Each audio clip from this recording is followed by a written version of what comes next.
tanggalin muna natin tong ano na to.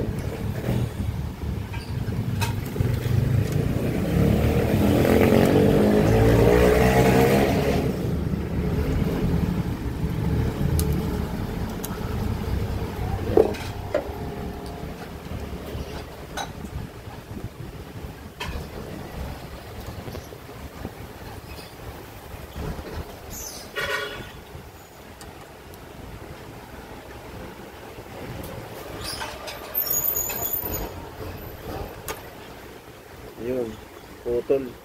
Ah, hindi. Kala ko na putol. So, tinignan natin doon sa isa, sa kabilang channel, ito ay 10 ohms. No? 1 watt lang ito eh. Parang alanganin pa nga eh. Ulit. Then, dito na lang natin ikabit ito sa taas.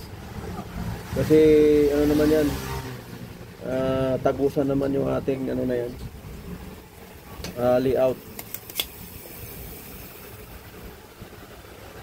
para hindi na tayo magtrabaho ng ano marami o magkalas ng mga transistor na yan, napakadami yan.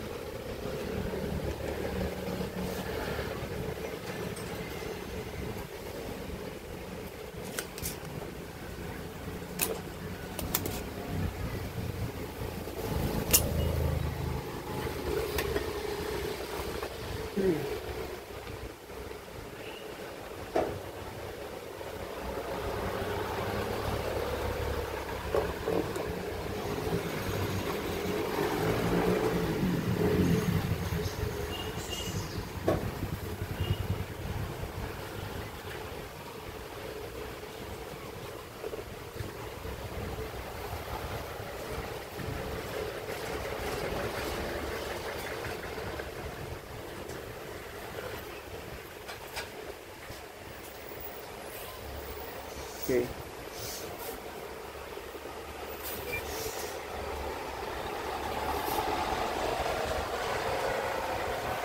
Yan.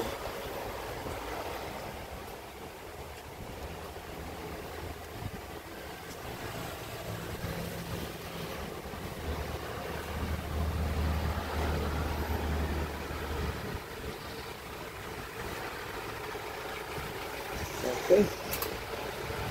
So, yun po yung ating ano, diskarte para hindi tayo magtrabaho ng napakadami.